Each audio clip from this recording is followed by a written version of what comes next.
वो कहते हैं कि यौन इच्छा पाप है, लेकिन बताओ इसे बनाया किसने? क्या तुम अपनी मां के गर्भ में बैठे बैठे ठान कर आए थे कि मैं वासना लेकर जन्म लूंगा? अगर ये पाप है तो ये तुम्हारी गलती नहीं, फिर कसूर किसका है? अगर भगवान है तो उसी ने दी, तो सवाल उस पर होना चाहिए, तुम पर नहीं। पर मजा देखो, धर्मगुरु, पंडित, समाज सब तुम्हें दोषी ठहराते। वे कहते हैं कि इसे दबाओ, इसे छिपाओ, इसे मार डालो, और तुम भी मान लेते हो कि दोष तुम्हारा है। तुम्हारा मन अपराध बोध से भर जाता है। तुम सोचते हो मैं गिरा हुआ हूं, मैं पापी हूं, लेकिन मैं कहता हूं यहां तुम्हारी कोई गलती नहीं। ये ऊर्जा प्रकृति का वरदान है। यौन इच्छा तुम्हारे जीवन की धड़कन है। अगर इसे निकाल दो तो मनुष्य अस्तित्व ही खो जाएगा। तुम न होगे, प्रेम न होगा, जीवन न होगा।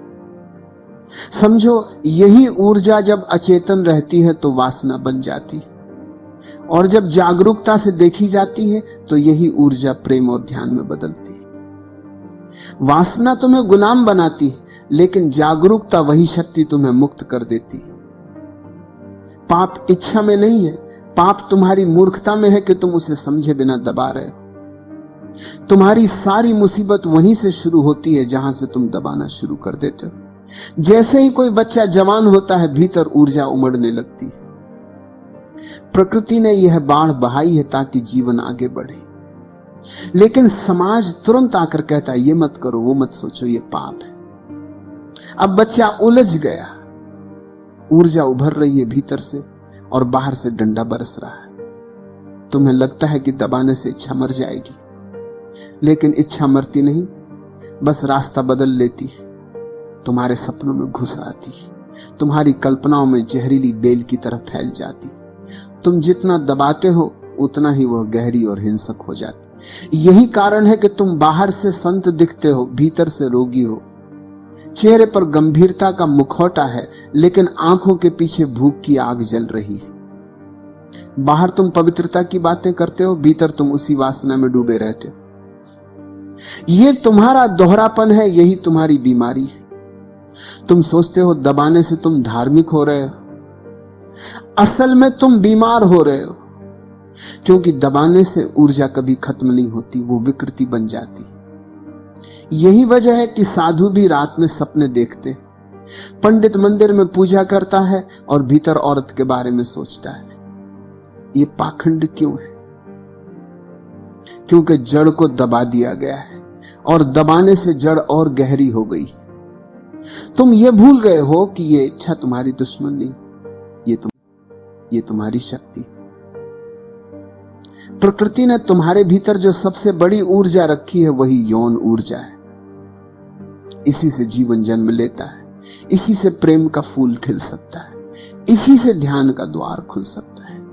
लेकिन तुम इसे गंदा मानकर जमीन के नीचे दबा देते हो, और फिर अचरज करते हो कि भीतर से बदबू क्यों आ रही। यौन ऊर्जा आग की तरह, अगर समझदारी से प्रयोग करो तो वही आग चूल्हे में जलकर भोजन पका सकती, लेकिन अगर दबाव और अनदेखा करो तो वही आग घर जला देगी।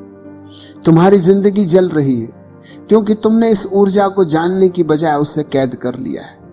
देखो, जितना दबाओगे उतना अपराध बोध बढ़ेगा, जितना अपराध बोध बढ़ेगा उतनी बेचैनी होगी, और यही बेचैनी तुम्हें बार बार उसी चीज की ओर खींचेगी। तुम कहते हो अब की बार गलती नहीं करूंगा, अगले ही क्षण फिर वही गलती दोहराते हो, और हर बार तुम्हारा आत्मसम्मान टूटता है। तुम्हें लगता है कि तुम हार गए। असल में हार तुमने इच्छा से नहीं खाई, हार तुमने समाज की झूठी धारणाओं से खाई। तुम्हें समझना होगा, वासना को दबाना आत्महत्या है।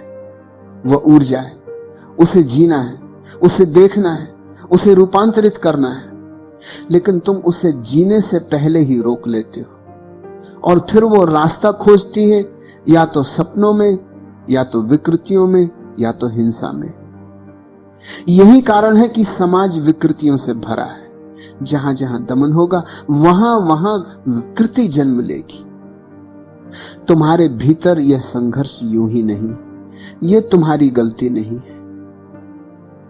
गलती यह है कि तुमने झूठ मान लिया कि इच्छा बुरी है। याद रखो, जो प्राकृतिक है उसमें बुराई नहीं हो सकती। सूरज बुरा नहीं, बारिश बुरी नहीं, फूल की खुशबू बुरी नहीं, तो फिर यौन इच्छा कैसे बुरी हो सकती? यह भी उतनी ही प्राकृतिक है जितनी सांस लेना। समस्या यह नहीं कि इच्छा है, समस्या यह है कि तुम उसे समझ नहीं पाए, और समझे बिना जो भी दबाया जाता है वही जहर बनता है। मनुष्य की सबसे बड़ी भूल यही है कि उसने प्रकृति के विरुद्ध जीना शुरू कर दिया। जहां भी प्रकृति ने सहजता दी, वहां मनुष्य ने अपने नियम थोप दिए। प्रकृति ने तुम्हें यौन ऊर्जा दी, तुमने उसे पाप कह दिया। प्रकृति ने तुम्हें भूख दी, तुमने उपवास बना लिया। प्रकृति ने तुम्हें हंसी दी, तुमने गंभीरता ओढ़ ली। प्रकृति ने तुम्हें रोना दिया, तुमने आंसू छुपा लिए। हर जगह तुमने प्रकृति के साथ खिलवाड़ किया है, और यह खिलवाड़ तुम्हें बीमार बना रहा है, क्योंकि प्रकृति को दबाया नहीं जा सकता। तुम जितना दबाओगे वह उतना ही और शक्तिशाली होकर लौटेगी। के साथ खिलवाड़ किया है, और यह खिलवाड़ तुम्हें बीमार बना रहा है, क्योंकि प्रकृति को दबाया नहीं जा सकता। तुम जितना दबाओगे वह उतना ही और शक्तिशाली होकर लौटेगी। सोचो, एक बाढ़ आ रही है, तुम उसके सामने बांध खड़ा कर देते हो। कुछ समय तक लगता है कि बांध टिक गया है, लेकिन भीतर पानी जमा होता जाता है, दबाव बढ़ता जाता है, और एक दिन बांध टूटता है, गांव बह जाते हैं। यौन ऊर्जा भी वैसी ही बाढ़ है। तुम उसे रोक सकते हो थोड़े समय के लिए, मगर दबा नहीं सकते हमेशा के लिए। और जब वह फूटती है तो विकृति बनकर फूटती है। मनुष्य का पूरा समाज इसी विकृति से भरा पड़ा है।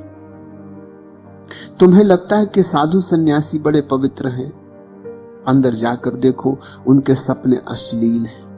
दिन में वे राम राम करते हैं, रात में उनके भीतर वही इच्छा हिंसक रूप ले लेती है। इसलिए तुम बार बार सुनते हो कि वही लोग जिन्हें समाज ने पवित्रता का ठप्पा दिया, वही सबसे अधिक पाखंडी निकले, क्योंकि उन्होंने दमन किया। धर्म ने तुम्हें सिखाया इच्छा को मत जियो, लेकिन धर्म ने कभी यह नहीं बताया कि इच्छा को समझो। धर्म ने कहा वासना छोड़ो, लेकिन यह नहीं बताया कि वासना कैसे प्रेम में बदलती है। धर्म ने तुम्हें अपराध बोध दिया, मार्ग नहीं दी, और अपराध बोध सबसे बड़ी बीमारी है।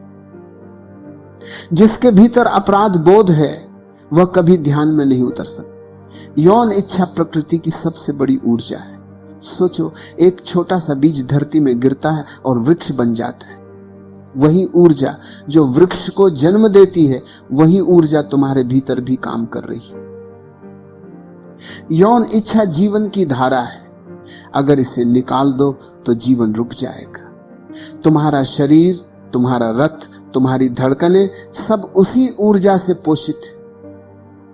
लेकिन समाज को डर था, अगर मनुष्य अपनी यौन ऊर्जा को समझ ले तो वह स्वतंत्र हो जाएगा, उसके भीतर विद्रोह पैदा होगा, वो गुलाम नहीं रहेगा। इसलिए समाज ने चालाकी की,